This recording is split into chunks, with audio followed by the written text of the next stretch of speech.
Bismillahirrahmanirrahim. Assalamualaikum warahmatullahi wabarakatuh. Alhamdulillahilladzi an'ama 'alaina bi ni'matil iman wal islam. Wassalatu wassalamu ala sayyidil anam wa ala alihi wa ashabihil kiram. Subhanaka la ilma lana illa ma 'allamtana innaka antal alimul hakim. Wa tub 'alaina innaka antat tawwabur rahim. Allahumma hab lana qawlan shadiqan wa 'amalan shalihan wa farajan ajila ya arhamar rahimin. Jamaah pengajian Sabtu pagi Dewan Dakwah Islamiyah Indonesia Kota Pekalongan yang dirahmati oleh Allah. Syukur alhamdulillah, marilah senantiasa kita panjatkan kehadiran Allah Subhanahu wa taala atas limpahan rahmat, taufik serta hidayahnya, juga nikmat kesehatan dan kesempatan, sehingga dengan itu semuanya pada pagi yang cerah ini kita bisa hadir dan berkumpul di masjid yang mulia ini untuk kita saling nasihat menasihati dalam kebenaran dan kesabaran. Harapan kita semoga niat dan langkah baik kita akan diterima oleh Allah Subhanahu wa taala. Tidak lupa semoga salawat dan salam tetap terlimpahkan kepada Nabi kita Muhammad sallallahu alaihi wasallam beserta para sahabat dan pengikut-pengikutnya yang pada akhirnya insyaallah akan melimpah kepada kita semuanya selaku umatnya. Amin amin ya mujibas sa'ilin. Jamaah sekalian yang dirahmati Allah, pada kajian Islam tematik pagi hari ini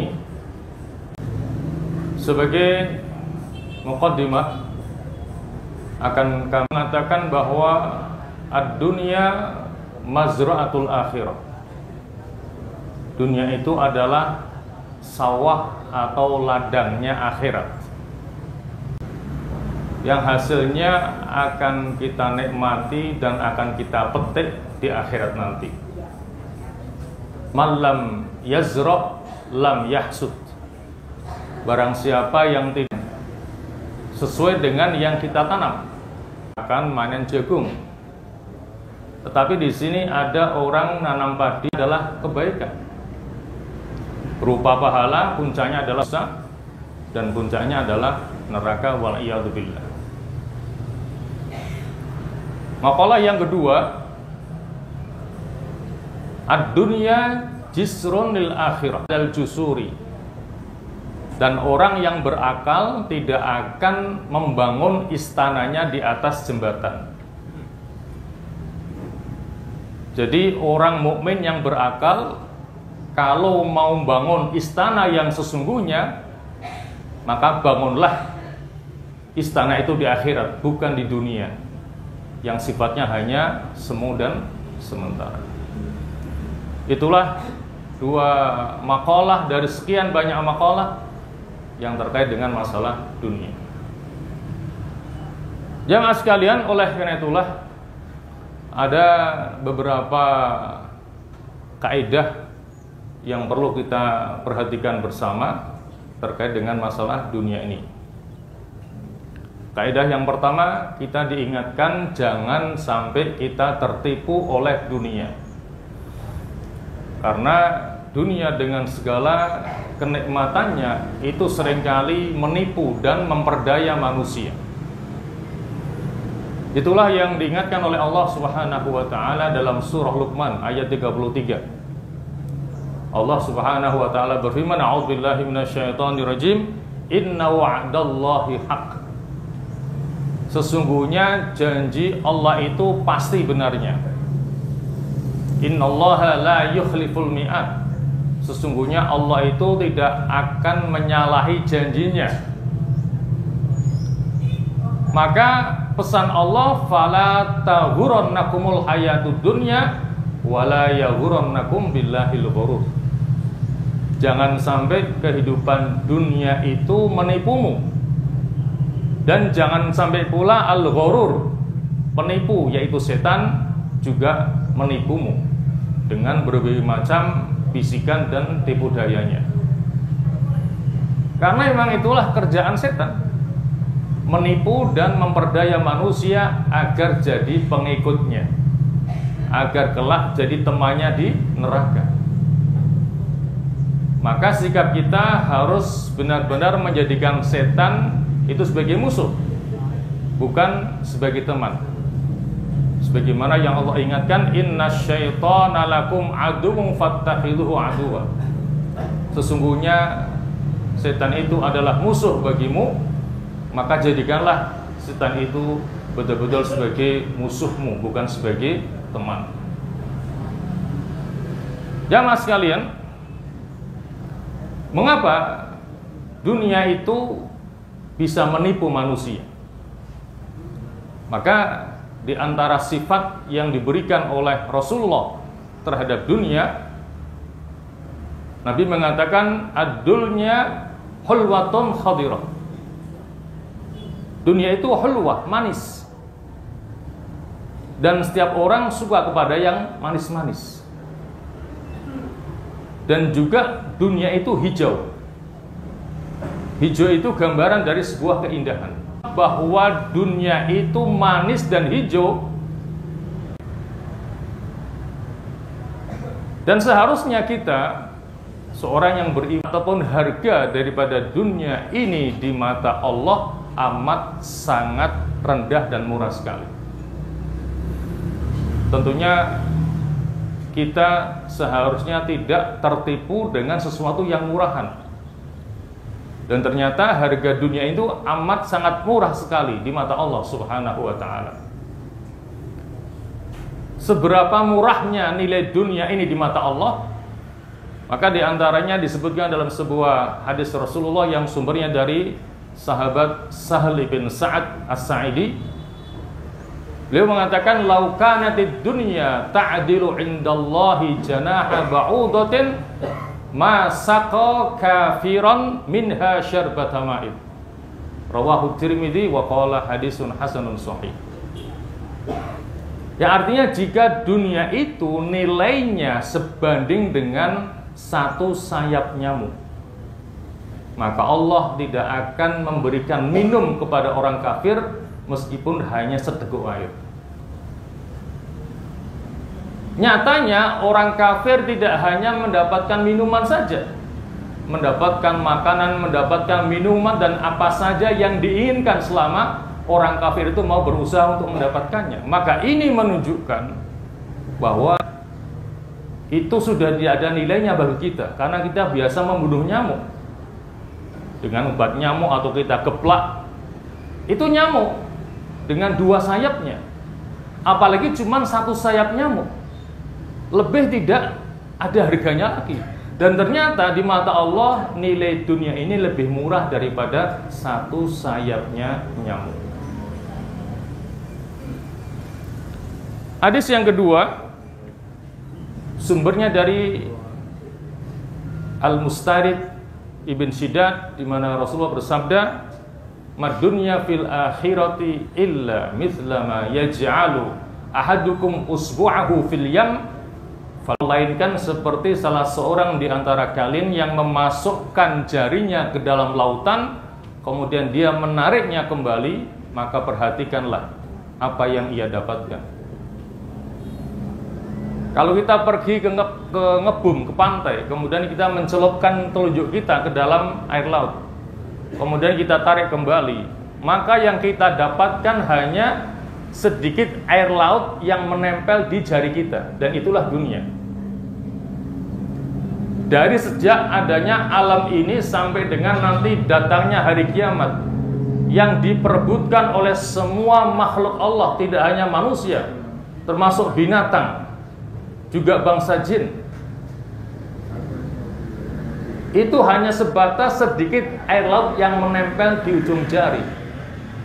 Dan selebihnya semua air laut yang ada di dunia ini itulah akhirat, lagi dibersamakan, karena perbedaan antara keduanya amat sangat jauh sekali. Maka dengan nilai dan harga yang serendah itu di mata Allah, maka tidak seharusnya kita orang beriman tertipu oleh dunia dengan segala kenikmatannya. Itu yang pertama. Kaidah yang kedua, bahwa Rasulullah Shallallahu Alaihi Wasallam itu lebih menyukai hidup sederhana dalam urusan dunia. Kalau kita baca biografi Rasulullah, maka kita akan dapatkan bagaimana sederhananya kehidupan Rasulullah Shallallahu Alaihi Wasallam. Sehingga dalam sebuah hadisnya yang sumbernya dari sahabat Abu Hurairah, Rasulullah memberikan sebuah pengandaian. Beliau mengatakan, "Lau kana li mithlu Uhudin dhahaban ma yasurruni alla yamurra alayya thalathun wa indi minhu syai'un illa syai'un ursiduhu lidainin."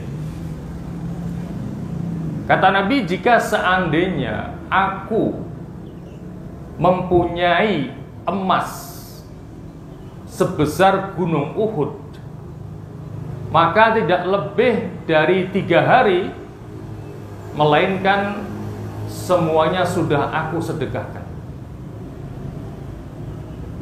Jadi kurang dari 3 hari, maka emas yang sebesar gunung Uhud itu sudah beliau sedekahkan semuanya, sudah beliau bagi-bagikan, kecuali hanya sedikit yang aku ambil untuk membayar hutangku.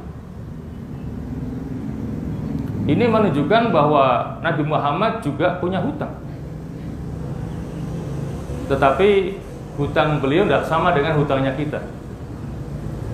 Kalau beliau hutang, tentu untuk sesuatu yang betul-betul sangat mendesak. Beliau pernah hutang gandum untuk makan kepada seorang Yahudi. Bahkan beliau pernah menggadekan baju besinya. Beda dengan hutangnya kita. Kalau kita kadang hutang itu untuk gagah-gagahan,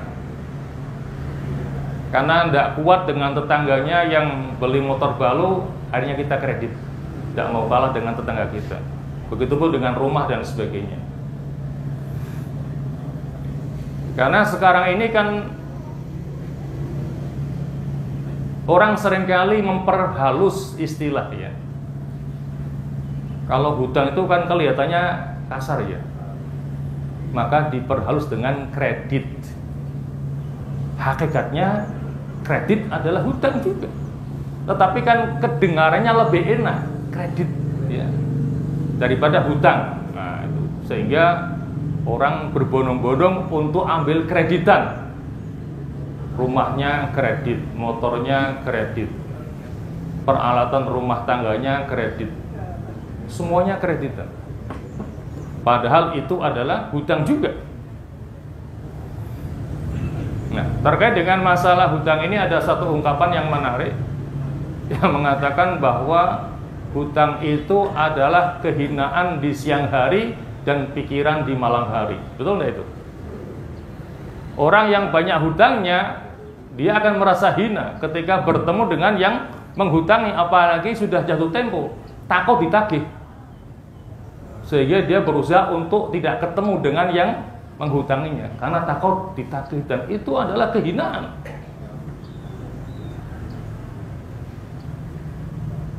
Dan jadi pikiran di malam hari, sehingga tidak bisa tidur karena harus peras otak bagaimana cara mendapatkan uang untuk membayar hutang. Sehingga pesan kita adalah berusahalah untuk tidak terjerumus dalam hutang. Kalaupun terpaksa hutang, pastikan untuk kebutuhan yang betul-betul primer, bukan untuk sekunder apalagi tersier. Itu akibatnya ya, banyak istilah yang suka diperhalus. Riba itu kan kedengarannya menakutkan, diperus dengan bunga. Bunga itu kan indah, sehingga orang tertarik untuk ngambil bunga. Padahal itu riba, tetapi digunakan istilah bunga, lebih menarik kedengarannya. Merampok uang rakyat itu kan sangar, diganti dengan korupsi, itu kan enak kedengarannya, sehingga orang berbondong-bondong untuk korupsi. Apalagi sekarang orang yang korupsi akan dimaafkan apabila mengembalikan uang korupsinya dengan secara diam-diam. Ini angin segar bagi para koruptor. Silakan Anda korupsi asal tidak ketahuan. Kalau ketahuan cukup dikembalikan, nanti akan dimaafkan secara diam-diam. Kan luar biasa itu. Bagaimana bisa Harvey Muiz terlibat korupsi 300 triliun? Itu kalau diberikan cendol kita tenggelam itu. 300 triliun, bayangkan. Jaksa nuntut hukuman 12 tahun penjara, hakimnya memutuskan cuma 6,5 tahun penjara dengan alasan dia bersikap baik dalam persidangan dan punya keluarga. Enak sekali. Itulah kondisi hukum di negara kita. Ya. Maka kita jangan tertipu dengan istilah-istilah yang suka diperhalus itu. Jadi itulah poin yang kedua. Kita harus menyentuh kesederhanaan kehidupan Rasulullah SAW. Kemudian kaidah yang ketiga, bahwa orang yang beriman itu hendaknya lebih menyukai kehidupan akhirat daripada kehidupan dunia. Karena dalam surah Al-A'la ayat 17 Allah mengatakan wal akhiratu khairu wa abqa. Padahal akhirat itu lebih baik dan lebih kekal. Sementara dunia itu sifatnya fana, rusak dan sementara. Maka seharusnya orang yang beriman itu lebih mencintai kehidupan akhirat daripada kehidupan di dunia yang fana ini. Dalam hal ini ada sebuah hadis dari Rasulullah yang sumbernya dari Mahmud ibn Labid radhiyallahu an. Beliau bersabda, "Isnatani yakrahuhuma ibnu Adam." Ada dua hal yang dibenci oleh manusia. Yang pertama adalah al-mautu, kematian.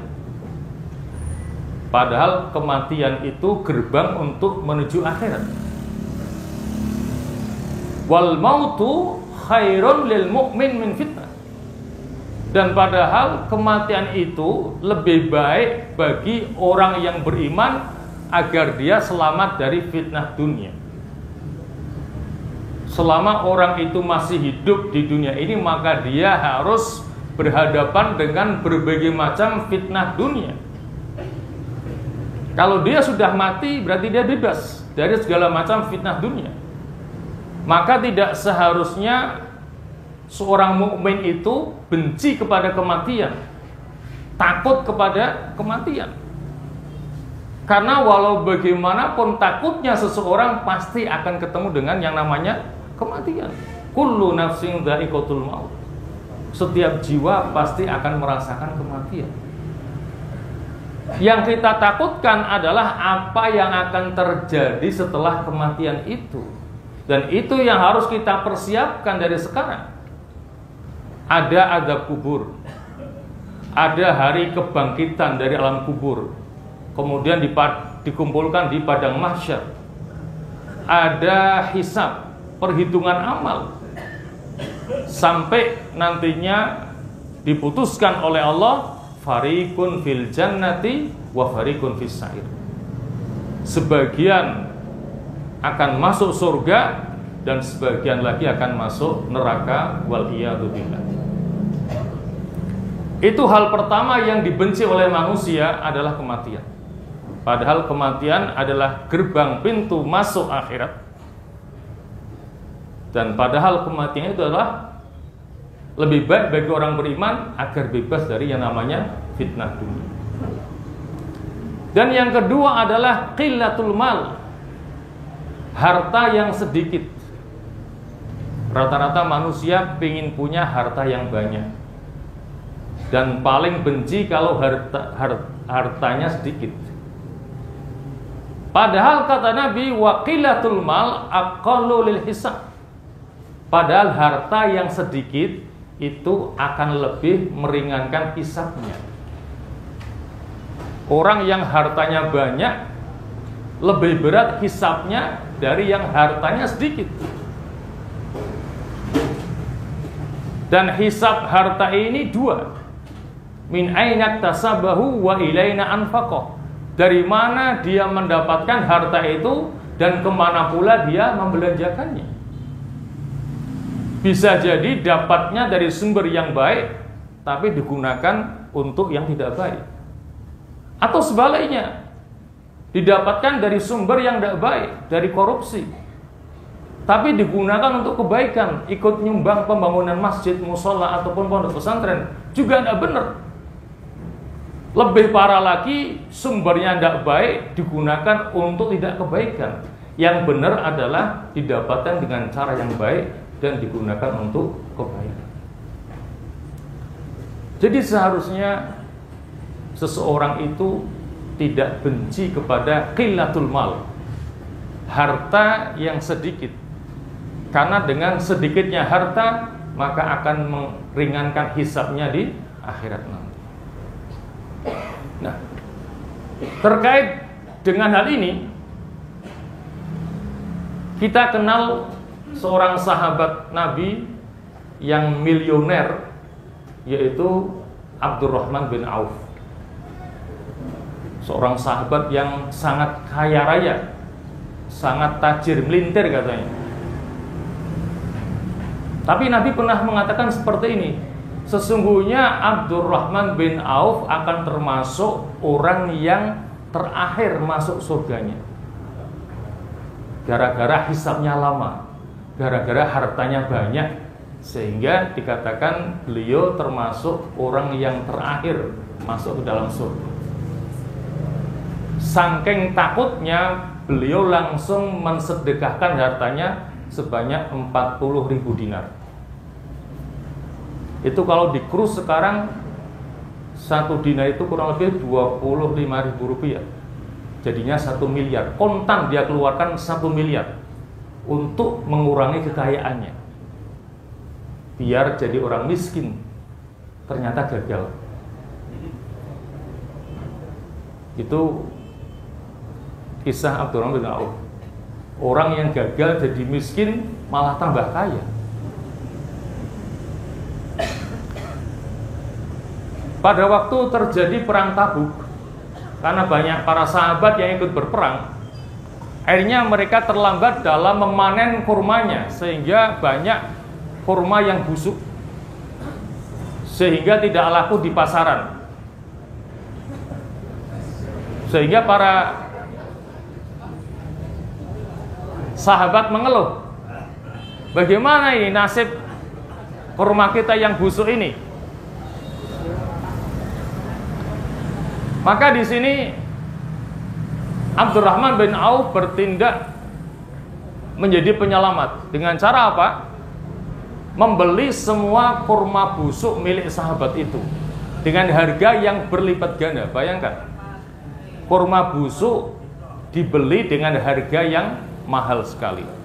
Tujuannya apa? Agar dia jatuh miskin. Ternyata gagal juga. Mengapa gagal? Karena kebetulan pada waktu itu di negeri Yaman terjadi wabah penyakit. Dan kata tabibnya, obat daripada wabah penyakit itu dengan memakan kurma busuk. Akhirnya penguasa Yaman woro-woro, siapa yang punya stok melimpah kurma busuk akan dibeli semuanya dengan harga 10 kali lipatnya. Dan ternyata yang punya adalah Abdurrahman bin Auf, sehingga semua stok kurma busuknya dibeli oleh penguasa Yaman. Sehingga rencana jadi miskin tidak jadi, dia tambah kaya 10 kali lipatnya dari sebelumnya. gara-gara bersedekah itu. Ini bukan berarti bahwa kita tidak boleh kaya, silahkan kaya, tetapi gunakan kekayaan itu dengan sebaik-baiknya. Jangan untuk berfoya-foya atau berbangga-bangga diri. Jamaah sekalian, kaidah yang keempat, bahwa dunia ini adalah tempatnya bala dan fitnah. Artinya konsekuensi orang yang hidup di dunia, maka dia harus siap untuk berhadapan dengan yang namanya bala dan fitnah. Maka tidak mengherankan kalau yang namanya bala, musibah, ujian itu datang silih berganti dalam kehidupan kita. Apakah berupa penyakit, kekurangan ekonomi, dan juga berbagai macam musibah yang terjadi. Apakah banjir, apakah tsunami, gunung meletus, kebakaran, angin puting beliung, dan berbagai macam musibah yang lainnya. Karena itulah kehidupan di dunia. Nabi mengatakan, lam yabqa minad dunya illa bala'un wa fitnah. Tidaklah tersisa dari dunia ini kecuali hanya bala dan fitnah. Maka sikap yang harus kita ambil, kalau itu sudah merupakan ketetapan dari Allah, maka bala, musibah apapun harus kita terima dengan lapang dada. Karena tidak ada satu musibah pun yang terjadi kecuali dengan izin dari Allah Subhanahu wa ta'ala. Ma asaba min musibatin illa biidnillah. Tidak ada satu musibah pun yang menimpa seseorang kecuali dengan izin dari Allah Subhanahu wa ta'ala. Itulah sikap yang harus kita ambil terkait dengan satu kenyataan bahwa dunia ini dipenuhi dengan berbagai macam bala dan fitnah. Jamaah sekalian, kemudian kaidah yang kelima adalah bahwa manusia itu rakus terhadap dunia. Itulah tabiat daripada manusia. Manusia itu rakus terhadap dunia.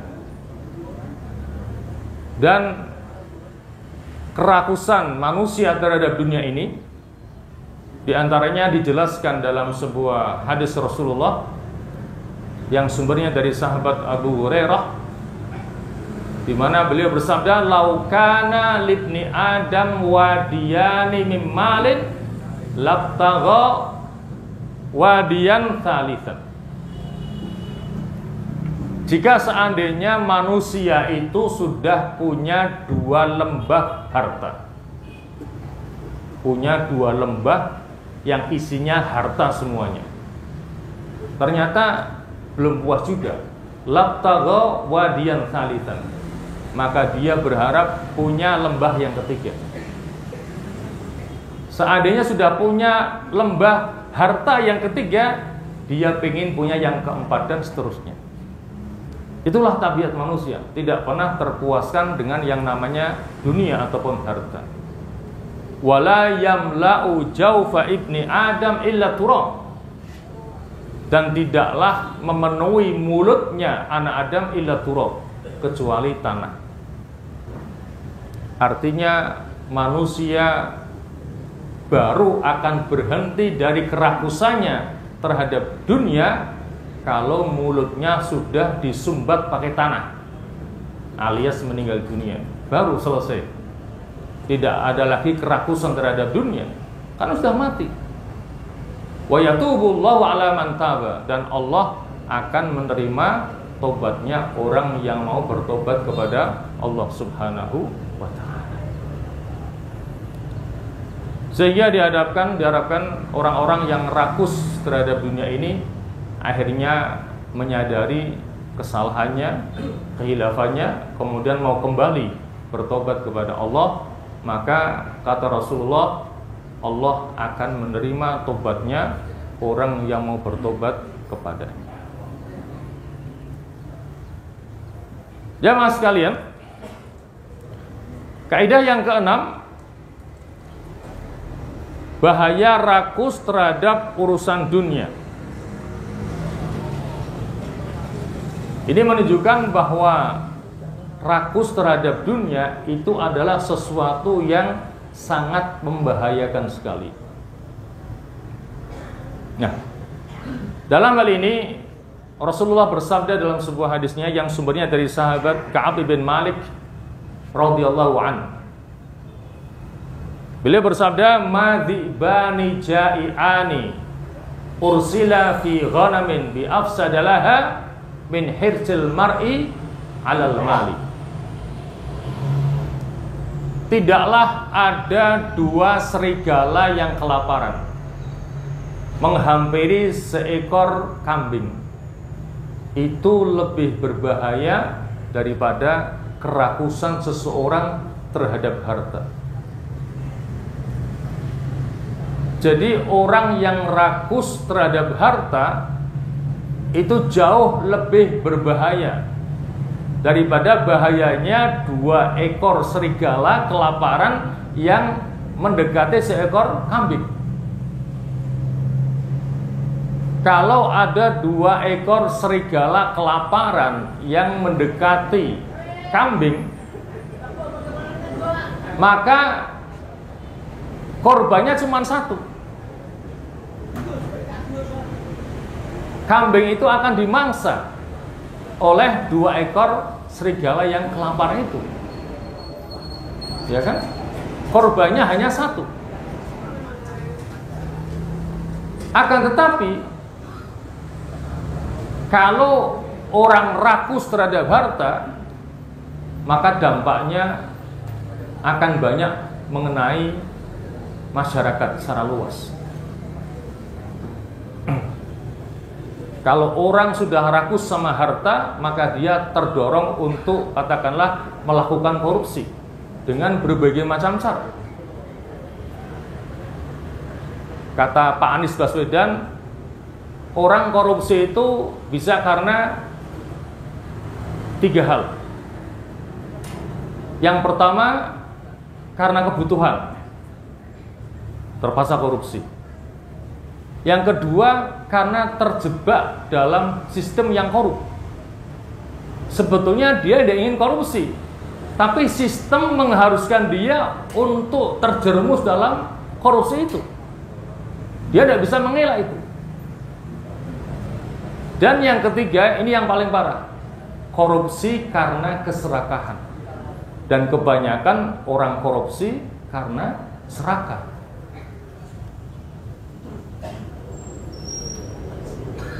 Dan kalau banyak koruptor di negeri ini, banyak uang yang menguap, otomatis akan membebani APBN, kan? Nah, terus dari mana untuk memenuhi APBN? Ya terpaksa dengan menaikkan pajak, kan begitu. Makanya sekarang masih ramai. Tinggal kita tunggu aja apakah jadi PPN, ya, pajak penambahan nilai akan naik dari 11% menjadi 12%. Kita tunggu aja itu. Dampaknya luar biasa, gara-gara banyak koruptor akan berimbas kepada kenaikan pajak, karena dengan banyak uang yang dikorupsi akan membebani APBN. Bagaimana cara pemenuhinya? Ya terpaksa rakyat dipalak dengan kenaikan pajak itu. Dan kalau terjadi, maka di negara ASEAN kita sama dengan Filipina. PPN-nya adalah 12%. Padahal Malaysia, Laos, dan Kamboja itu hanya 10% PPN-nya. Singapura itu hanya 6%. Yang luar biasa adalah negara Myanmar, PPN-nya 0%. Kecuali produk dari luar negeri hanya dipatok 2,5%. Myanmar, bayangkan. Brunei 0%, itu wajar karena kaya raya. maka di Brunei PPN 0%. Tapi yang gila adalah Myanmar. Seharusnya kita ini 0%. Dan bisa kalau kekayaannya dikelola dengan sebaik-baiknya dan tidak banyak yang korupsi. Bukan dengan cara menaikkan PPN yang akan membebani rakyat. Ini harga sudah pada mulai naik ini. Emak-emak sudah pada ribut ini. Ya nanti kita tunggu. Jadi tidak diketok palu ini. Katanya awal tahun ya, kita tidak tahu. Ini sudah banyak demo ini menolak kenaikan PPN 12%. Itu saya katakan, kalau orang sudah rakus terhadap harta, bahwa hubbud dunya ra'su kulli khati'atin, bahwa cinta kepada dunia yang berlebih-lebihan itu adalah pangkal dari semua kesalahan. Perampokan, pencurian, perjudian, perzinahan, pembunuhan, dan segala macam kesalahan dan dosa itu kebanyakan bermuara kepada hubbud dunia, cinta kepada dunia yang berlebih-lebihan. Oleh karena itulah ini hendaknya jadi bahan perenungan buat kita bersama agar kita tidak terlalu rakus terhadap dunia ini. Jamaah sekalian, kaidah yang ketujuh adalah bahwa dunia ini bagi orang Islam adalah seperti penjara. Ini sesuai dengan yang disabdakan oleh Rasulullah dalam sebuah hadisnya yang sumbernya dari sahabat Abu Hurairah. Beliau bersabda, "Ad-dunya sijnul mu'min wa jannatul kafir." Dunia itu adalah penjara bagi orang yang beriman dan surga bagi orang kafir.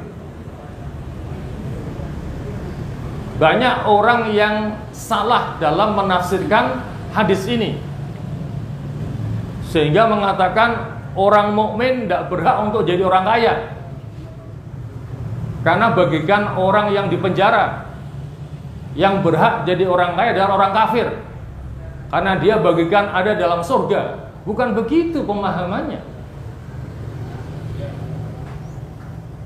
Maka pemahaman yang benar daripada hadis ini adalah sebagaimana yang pernah dijelaskan oleh Al-Imam Ibnu Hajar Al-Asqalani.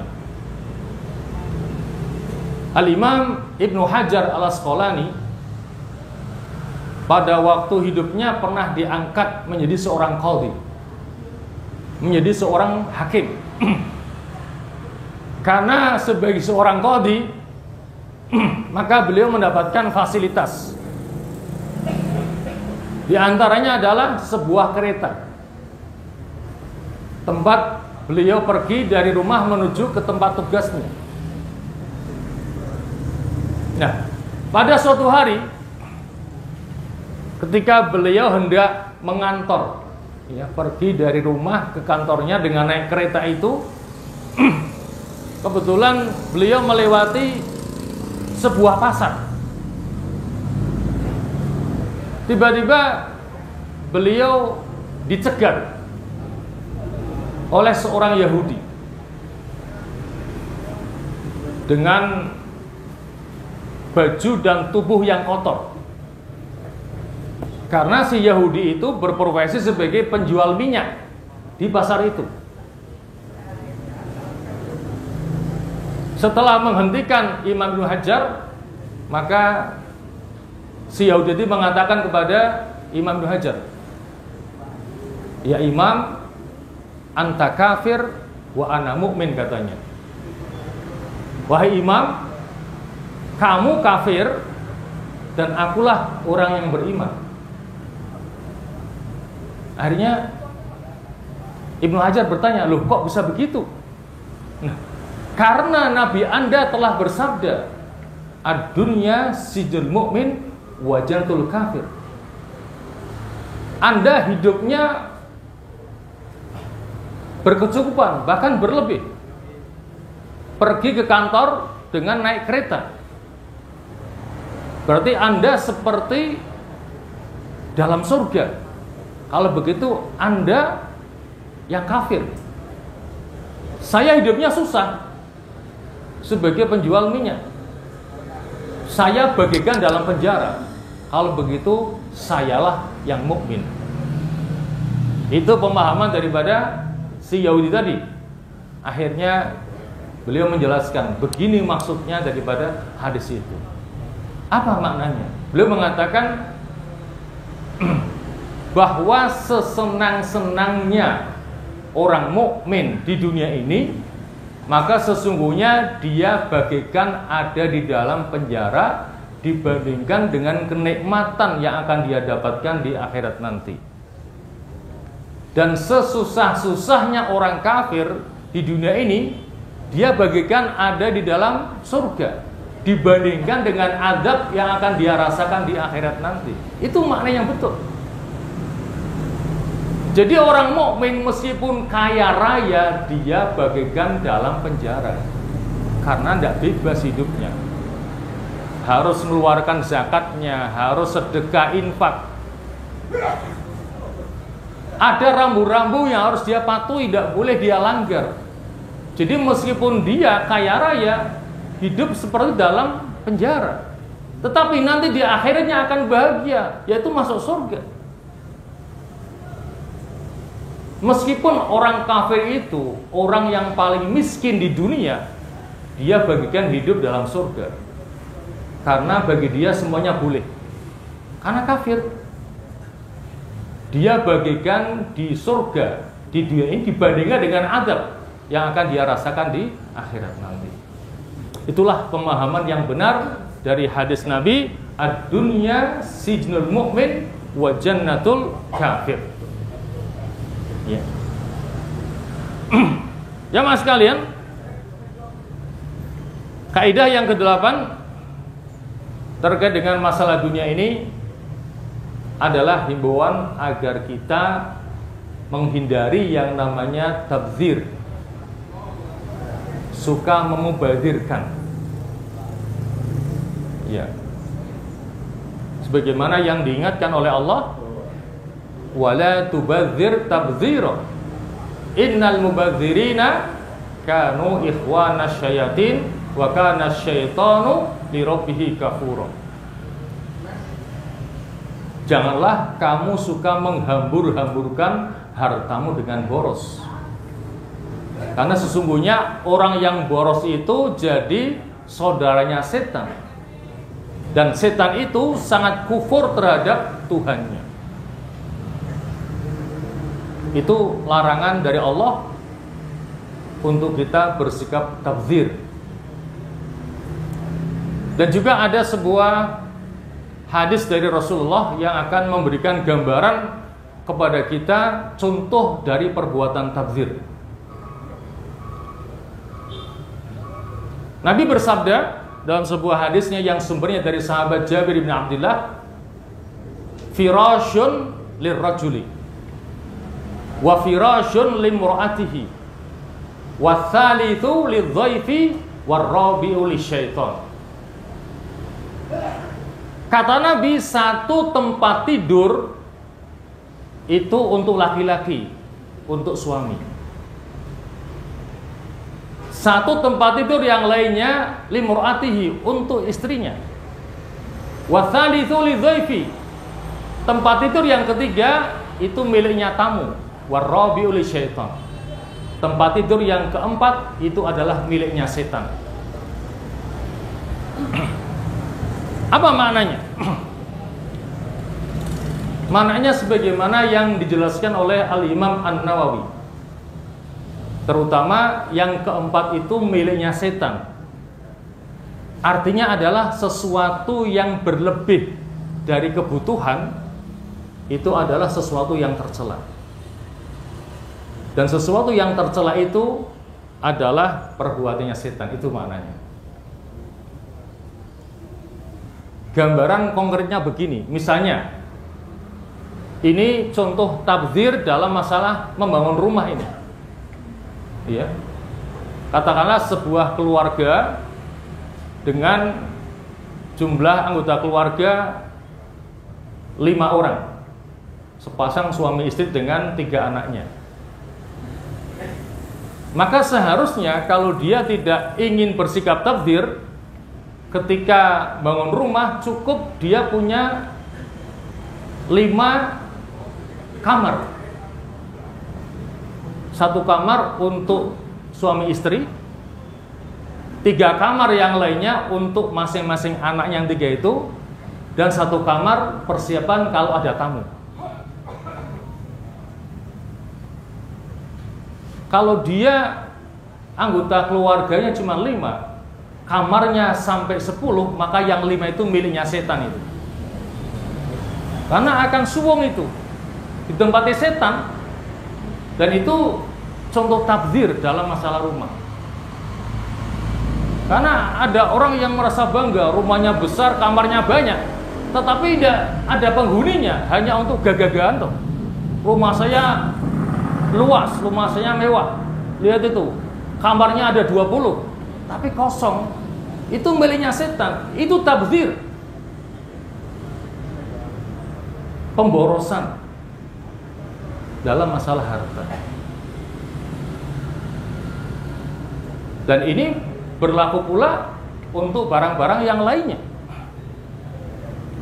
Ada orang yang merasa senang ya ketika pergi ke mall, kemudian shopping, ketika keluar itu tidak hanya bawa tas kresek, bawanya troli itu. Tidak cukup 1 troli, sampai 5 troli. Itu bangga itu. 1 troli isinya makanan, troli kedua isinya minuman, troli ketiga isinya pakaian, troli keempat isinya barang elektronik misalnya, dan begitu. Dia banyak beli sesuatu yang sebetulnya tidak dia butuhkan, hanya untuk berbangga-bangga, bisa belanja banyak. Sampai di rumah, makanan, minuman di stok di almari es, ternyata nggak kemakan itu, sampai kadaluarsa, akhirnya dibuang ke tempat sampah. Itu kan tabdzir. Itu contoh tabdzir yang lainnya. Jadi intinya kita diingatkan agar tidak suka memubadirkan barang, karena orang yang suka berlaku tabdzir menjadi saudaranya setan. Ya mas sekalian, kemudian kaidah yang ke-9 adalah hidup sederhana.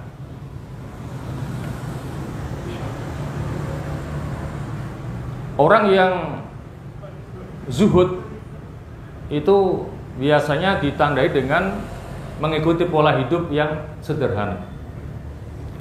Di sini ada sebuah sabda dari Rasulullah yang sumbernya dari sahabat Sahal ibn Sa'ad as-Sa'idi. Nabi bersabda, izhad fid dunya yuhibbukallah, wazhad fima fi aidin nas yuhibbuka. Yang artinya bersikap dari pengaruh dunia. Jadi bagi orang yang zuhud, harta itu hanya sebatas ada di telapak tangan, tidak sampai masuk ke dalam hatinya. Itulah orang yang zuhud. Kekayaannya hanya sebatas ada di dalam tangan, tidak sampai masuk ke dalam hatinya. Nah, kata Rasulullah, bersikap zuhudlah terhadap dunia, maka Allah akan cinta kepadamu. Dan bersikap zuhudlah terhadap apa yang dimiliki oleh orang lain, maka orang lain akan cinta kepadamu. Jadi artinya tidak kemilian, tidak hasud terhadap apa yang dimiliki orang. Sekarang sampailah kita kepada kaidah yang terakhir, yang ke-10,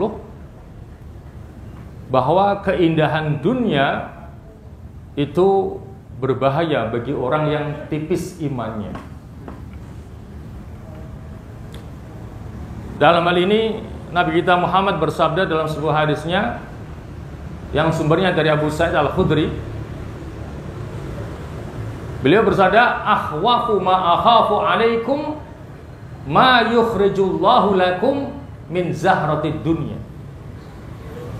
Kata Rasulullah, sesungguhnya yang paling aku takutkan terhadap kalian adalah apa yang Allah keluarkan dari zahra ad-dunya, bunganya dunia. Qalu ya Rasulullah wa ma zahratud dunya. Maka para sahabat bertanya, wahai Rasulullah, apakah yang dimaksudkan dengan zahrah ad-dunya, bunganya dunia itu? Qala, maka Nabi mengatakan barakatul ard, keberkahan bumi. Itulah yang dimaksudkan dengan bunganya dunia. Jadi barakatul ard, keberkahan bumi, berupa keindahan, kemakmuran, dan kesuburan bumi bagi orang yang tipis imannya, itu bisa memperdaya, sehingga orang hanya mengeksplorasi alam ini tetapi tidak menunaikan syukurnya kepada Allah Subhanahu wa ta'ala.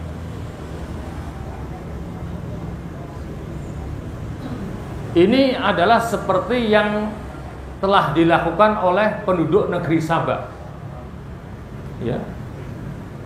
Sebagaimana yang difirmankan oleh Allah, laqad kana li sab'in fi maskanihim ayah, jannatani ayyamini wa shimal, kulu min rizqi rabbikum washkurulah, baldatun thayyibatun wa rabbun ghafur.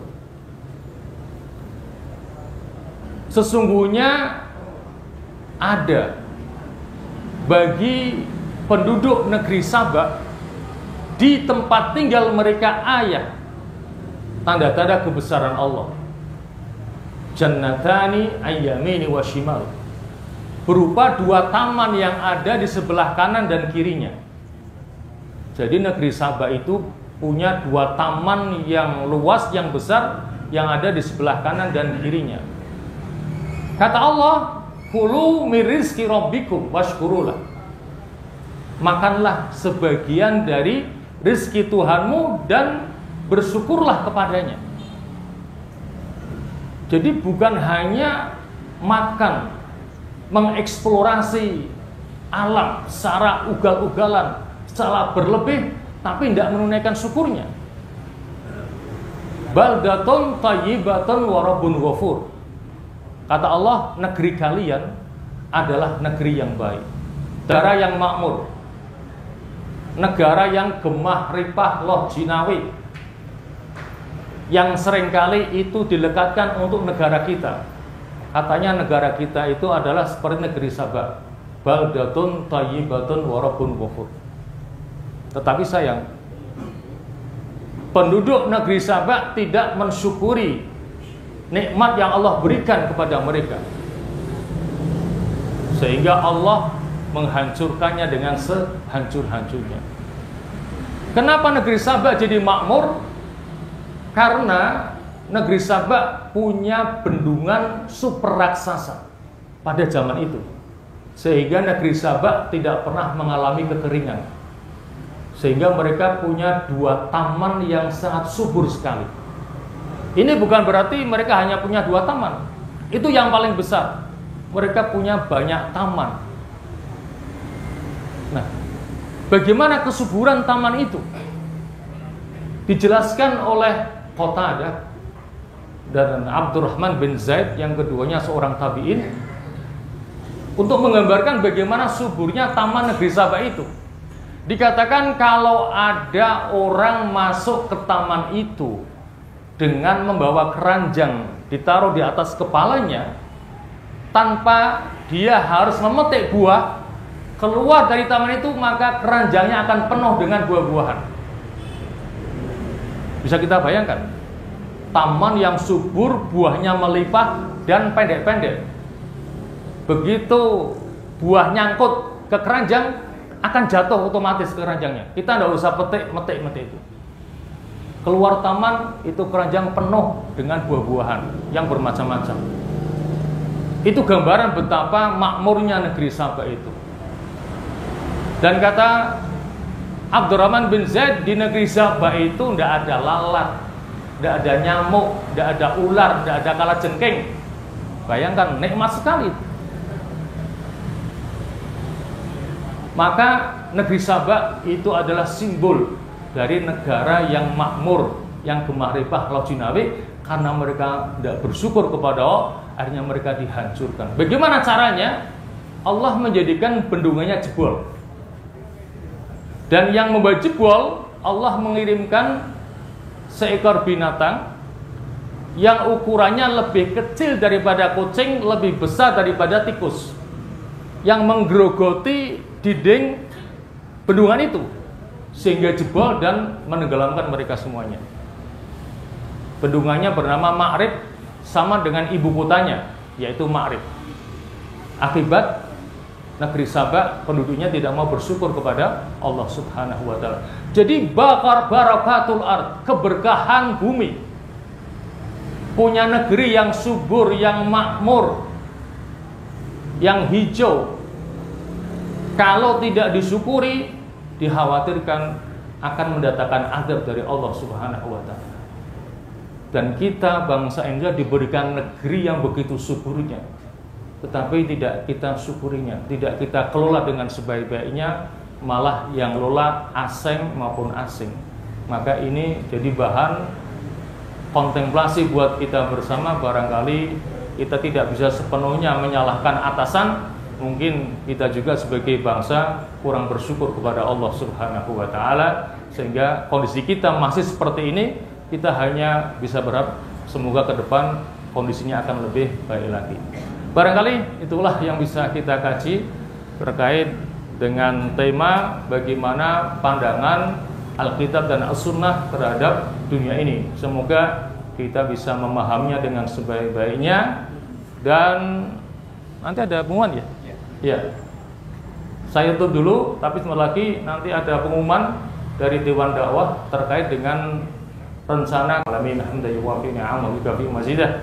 Ya Rabbana la dzamban illa ghafartah, wa la hamman illa farajtah, wa la karban illa nafastah, wa la maridan illa syafaitah, wa la daynan illa qadaitah, wa la mu'siran illa yasartah, wa la dhalan illa hadaitah, wa la ghaiban illa radattah, wa la hajatan min hawaji dunya hiya lak ridha wa lana fiha salat illa antana ala qada'iha wa yassartaha lana bi rahmatika ya arhamar rahimin.